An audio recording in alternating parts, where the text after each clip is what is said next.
Hello everyone, অসীমার কিচেনে আপনাদের সকলকেই স্বাগত। আজকে আমি নিয়ে এসেছি একটা কাতলা মাছের রেসিপি, যেটা খুব সহজেই রান্না করা যায় এবং খুব কম তেল মশলা ব্যবহার করেই সেই রান্নাটা আমি আজকে করে দেখাবো। আমি আজকে করে দেখাবো দই কাতলার রেসিপি। আমরা অল্প বিস্তর সবাই এই দই কাতলার রেসিপি জানি, কিন্তু আজকে আমার এই রেসিপিটা দেখে আপনারা বুঝতে পারবেন কত কম মশলায় এই রান্নাটা করা যায় এবং খেতেও কিন্তু অসম্ভব সুস্বাদু হয়। আর এই দই কাতলা ভাতের সাথে খেতে খুবই ভালো লাগে। তাই আর দেরি না করে চলে আসুন, রেসিপিটা একবার দেখে নেওয়া যাক। আমি এখানে নিয়েছি মোট 600 গ্রাম মতো কাতলা মাছের পেটি, আর নিয়েছি 5 চামচ মতো জল ঝরানো টক দই।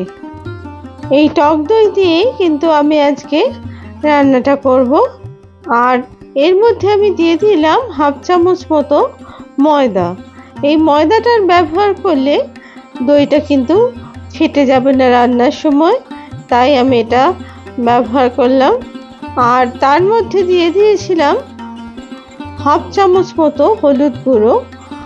আর মাছে মাখিয়ে নেওয়ার জন্য আমি দিয়ে দিয়েছি 2 চামচ মতো নুন আর 2 চামচ মতো সর্ষের তেল। অন্যদিকে দইয়ের মধ্যে 1/2 চামচ মতো লঙ্কার গুঁড়ো আমি ব্যবহার করেছি। এরপর লঙ্কার গুঁড়ো আর হলুদ গুঁড়ো দইয়ের সাথে খুব ভালো করে মিশিয়ে নিলাম। আমি দইটাকে ভালো করে ফেটিয়ে নেওয়ার জন্য একটা হুইস্কে ব্যবহার করলাম। তারপরে সেটা দিয়ে খুব ভালো করে দইটাকে হুইস্কের সাহায্যে ভালো করে ফেটিয়ে নিলাম, যাতে করে দইয়ের মধ্যে কোনো ডেলার অংশ না থাকে। দই ফেটানো হয়ে গেলে আমি এটাকে মাছের মধ্যে ঢেলে দিলাম, কারণ এই দইটাকে এবার আমি মাছের মধ্যে ভালো করে মাখিয়ে নেব। আজকে এই মাছটা আমি কিন্তু আগে থেকে ভাজবো না, এটা ম্যারিনেশন করে তবেই আমি কিন্তু রান্না করব। প্রত্যেকটা মাছকে আলাদাভাবে দইটাকে ভালো করে ওপর নিচ মাছের মধ্যে মাখিয়ে তারপরে এটা ম্যারিনেশন করে 15 থেকে 20 মিনিট পর্যন্ত এটাকে আমি রেখে দিলাম। অন্যদিকে 2টো পেঁয়াজ আমি কুচি করে কেটে সেটার পেস্ট বানিয়ে নিয়েছি। তারপর সেটাকে একটা বাটিতে ঢেলে রাখলাম। আর অন্যদিকে আমি কিছু কাঁচা লঙ্কা নিয়েছি আর নিয়েছি কিছু গরম মশলা। কাঁচা লঙ্কাগুলো মাঝখান থেকে প্রত্যেকটা একটু করে ছুরির সাহায্যে চিড়ে দিলাম, যাতে করে তেলের মধ্যে দিলে মাছের মধ্যে ঝালও ঢোকে আর গন্ধটাও যাতে করে সুন্দর বেরোয় তার জন্য।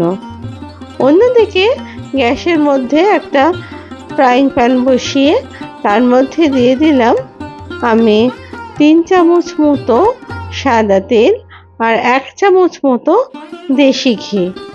আমি এইটুকু তেলেই কিন্তু আজকে মাছটা রান্না করব। এরপর তেলটা গরম হয়ে গেলে আমি এর মধ্যে দিয়ে দিলাম ফোড়নের টুকরোগুলো আর দিয়ে দিলাম 2টো তেজপাতা। এবার প্রথমে তেজপাতা আর গরম মশলাটাকে খুব ভালো করে ভেজে নিতে হবে। যখন তেলের থেকে গরম মশলা খুব সুন্দর গন্ধ বেরোবে, তখন এর মধ্যে দিয়ে দিতে হবে পেঁয়াজের পেস্টটাকে খুব ভালো করে ভেজে নিতে হবে। এই সময় গ্যাসের ফ্লেম কিন্তু বাড়িয়েই রাখতে হবে, কমানো যাবে না।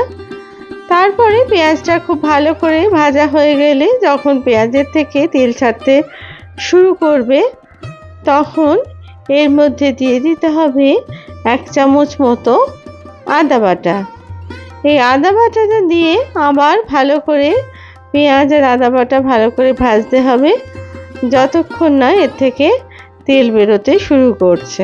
আর পেঁয়াজ আর আদার কাঁচা গন্ধটা যতক্ষণ না যাচ্ছে, এটা খুব ভালো করে ভেজে নেওয়ার পরে যখন এর বাইরে থেকে তেল বেরোতে শুরু করবে, তখন এর মধ্যে আমি দিয়ে দিলাম 1/4 চামচ জিরের গুঁড়ো, 1/4 চামচ ধনের গুঁড়ো, 1 পিঞ্চ হলুদের গুঁড়ো দিয়ে অল্প একটু 2 চামচ মতো জল দিয়ে আমি মশলাটাকে খুব ভালো করে কষাতে থাকলাম।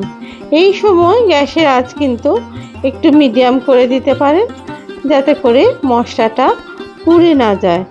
যেহেতু আমি এখানে খুব কম তেল ব্যবহার করেছি, তার জন্য আঁচটাকে মিডিয়াম করে দিলেই ভালো হয়।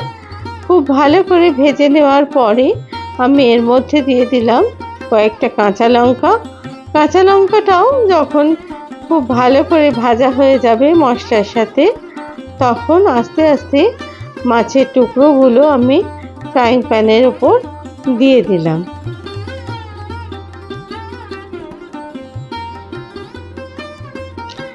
যেহেতু আমি এই মাছের মধ্যে আলাদা কোনো তেল বা কোনো জল দেব না এখনই, তার জন্য এটা ভাপেই করব। এবার আমি একটা ঢাকনা দিয়ে দিলাম মিনিট 5-এর জন্য। মিনিট 5 পরে দেখুন আমি এটা খুলে দিয়েছি ঢাকনাটা। আস্তে আস্তে মাছের টুকরোগুলোকে আমি উল্টে দিলাম। যেহেতু ম্যারিনেশনের সময় আমি 2 চামচ সর্ষের তেল দিয়েছিলাম, সেটা দেখুন উপর থেকে ভেসে উঠেছে। আর আবার আমি ঢাকনা দিয়ে দিলাম আরও 5 মিনিটের জন্য। এই সময় গ্যাসের ফ্লেমটা একটু লো করে দিয়েছিলাম, যাতে করে মাছটা সেদ্ধ হয় আর তলাটাও ধরে না যায়। দেখুন আস্তে আস্তে এর বাইরে থেকে তেল ছাড়তে শুরু করে দিয়েছে। আমি এখানে দিয়ে দিলাম 1/2 চামচ মতো ব্রাউন সুগার। এবার আমি দিয়ে দিলাম 100 মিলিলিটার মতো গরম জল, যাতে করে মাছটা একটু সুসেদ্ধ হয় তার জন্য। খুব ভালো করে নাড়াচাড়া করে সমস্ত মাছগুলো উল্টে পাল্টে দিলাম, যাতে করে মাছটা দুদিকই খুব সুন্দরভাবে সেদ্ধ হয় তার জন্য। আমি এই দই মাছে যে ব্রাউন সুগার ব্যবহার করেছি, আপনারা চাইলে এই মিষ্টিটা নাও দিতে পারেন। আমি এটা ব্যবহার করলাম যাতে টক দইয়ের টক ভাবটা একটু ব্যালেন্স থাকে তার জন্য। এবার কিন্তু মাছটাকে আমি ভালো করে ফুটতে দিলাম, একটু আঁচটাকে বাড়িয়ে, যাতে করে মাছের মধ্যে সমস্ত ঝোলের মশলাগুলো ভালো মতো ঢোকে তার জন্য। আপনাদের যদি এই রেসিপি ভালো লেগে থাকে তাহলে প্লিজ লাইক, শেয়ার আর কমেন্টস করার অনুরোধ রইল। আর আমার চ্যানেলের যদি কেউ নতুন বন্ধু হন তাহলে অবশ্যই চ্যানেলটিকে সাবস্ক্রাইব করার অনুরোধ রইল। আর পাশে থাকা বেল আইকনটিকে প্লিজ প্রেস করে দেবেন, যাতে করে নতুন রেসিপি দিলে সহজেই আপনাদের কাছে তা পৌঁছে যায়। এবার আমি মাছের মধ্যে ছড়িয়ে দিলাম কিছু কাজু আর কিশমিশ, আর দিয়ে দিলাম 1/4 চামচ গরম মশলার গুঁড়ো, আর সবশেষে দিয়ে দিলাম 1 চামচ দেশি ঘি। তারপরে একটা ঢাকনা দিয়ে দিলাম, যাতে করে গরম মশলা আর ঘিয়ের গন্ধটা যেন মাছের মধ্যে সম্পূর্ণভাবে ঢোকে। মিনিট 5 পরে এটা খুলে আমি মাছগুলোকে একটু নাড়াচাড়া করে দিলাম। তারপরে আমি কিন্তু গ্যাস অফ করে দিলাম, কারণ আমার দই মাছ কিন্তু একেবারে প্রস্তুত হয়ে গেছে। এরপর আমি এটাকে পরিবেশন করলাম একটা প্লেটে। দেখুন কত সুন্দর হয়েছে এই দই মাছ, দেখতেও যত সুন্দর হয়েছে আর খেতেও ততখানি সুন্দর হয়েছে। তাই অল্প তেল মশলায় কি করে এই দই মাছ আপনারা বাড়িতে খুব সহজে বানিয়ে নিতে পারেন, সেই রেসিপিটাই আজকে কিন্তু আপনারা দেখলেন। এইভাবে প্লিজ আপনারা বাড়িতে বানিয়ে নেবেন এবং দেখবেন খেতে কিন্তু অসাধারণ লাগে এই দই মাছ। আপনারা কিন্তু এই রেসিপি দেখে আর রান্না করে আমাকে কিন্তু অবশ্যই কমেন্টসে জানাবেন কেমন লাগলো। আপনাদের প্রত্যেকটা কমেন্টস কিন্তু আমার কাছে খুবই মূল্যবান।